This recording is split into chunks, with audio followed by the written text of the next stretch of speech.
In the late 16th century, the fate of Europe hung in the balance as two powerful forces clashed on the high seas.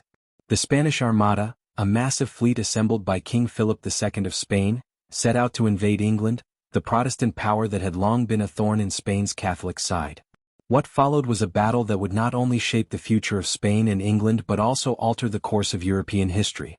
In this video we'll dive into the story of the Spanish Armada, the battle that changed European history. 1. The rise of the Spanish Empire and religious tensions. To understand the conflict, we need to look back at the political and religious tensions of the late 1500s. At this time, Spain was the world's most powerful empire, with vast territories across Europe, the Americas, and Asia. King Philip II of Spain, a staunch Catholic, ruled over a vast and unified Catholic kingdom. However, he was also determined to stop the rise of Protestantism, which was spreading rapidly across Europe, particularly in England. England, under Queen Elizabeth I, had long been a staunch Protestant nation.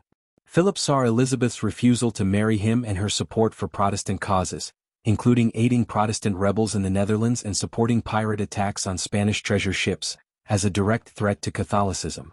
This led to increasing tensions between the two nations. 2. The formation of the Spanish Armada. By 1588, Philip II had decided that the best way to rid Europe of Protestantism and reassert Catholic control was to invade England. His plan was to assemble a vast fleet, the Spanish Armada, to cross the English Channel and invade the English coast. The Armada, considered the most formidable naval force of the time, consisted of over 130 ships, including powerful warships, transports for soldiers and supply ships. The fleet was meant to carry around 30,000 soldiers, including Spanish infantry and cavalry, with the goal of dethroning Elizabeth and restoring Catholic rule in England. The Spanish Armada was well equipped with large guns and experienced sailors, and it had the logistical support of Spain's vast empire.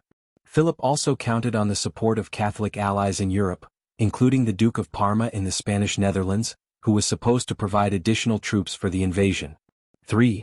The English response, smaller but resilient. In contrast to Spain's massive armada, England had a much smaller navy, but it was faster, more agile, and more experienced in naval warfare.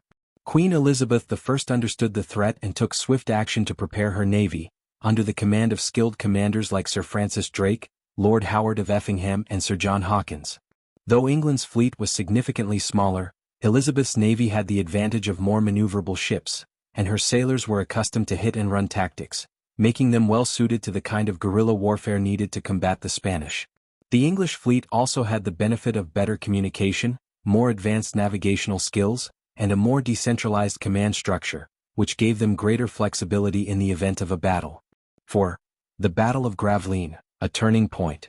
The clash between the Spanish Armada and the English fleet began in July 1588, when the Armada set sail from Spain with the goal of meeting up with the Duke of Parma's forces in the Netherlands before launching their invasion of England.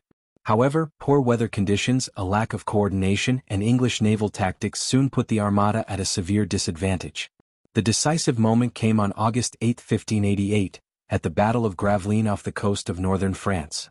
The English fleet, led by Lord Howard and Sir Francis Drake, launched a series of daring attacks on the Spanish ships. The smaller and faster English ships attacked with agility, setting fire to several of the larger Spanish vessels, forcing them to break formation and scatter. One of the key advantages of the English Navy was its use of fire ships. Abandoned ships set alight and sent towards the Spanish fleet in an effort to cause panic and confusion. The Spanish, unprepared for this tactic, were forced to scatter and abandon their formation. At the same time, bad weather and high winds compounded their problems, leaving the Armada vulnerable to further attacks.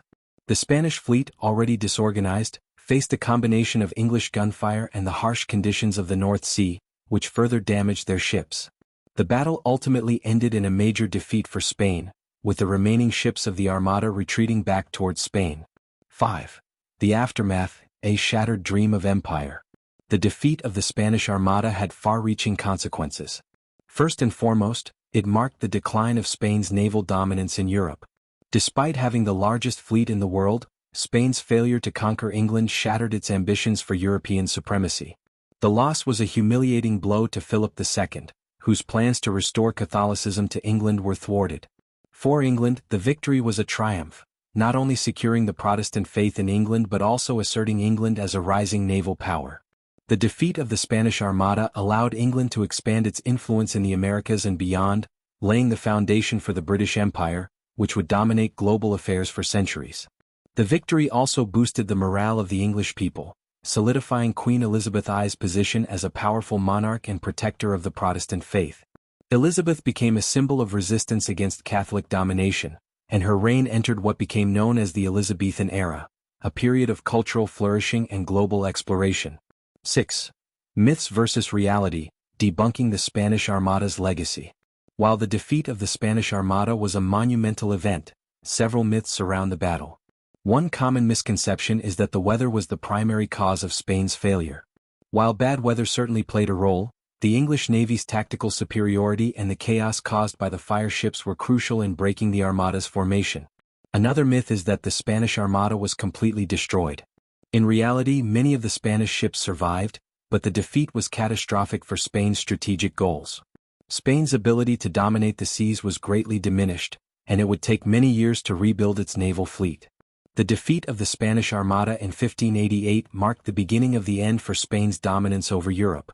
The battle shifted the balance of power, with England emerging as a major naval force. The victory also paved the way for the Protestant Reformation's continued spread across Europe, as Catholic attempts to suppress Protestantism weakened. Spain, on the other hand, faced internal struggles and external threats in the years following the Armada's defeat. The defeat weakened its empire and contributed to a slow but steady decline in Spanish power, while England's victory paved the way for its rise as a global power. The Battle of the Spanish Armada is more than just a naval conflict. It was a pivotal moment in European history. The defeat of the mighty Spanish fleet reshaped the political landscape of the time, empowering England and altering the course of the Protestant Reformation. Though the Spanish Armada was not the final chapter in Spain's imperial history, it marked the beginning of the end of Spanish naval dominance and the rise of England as a global maritime power.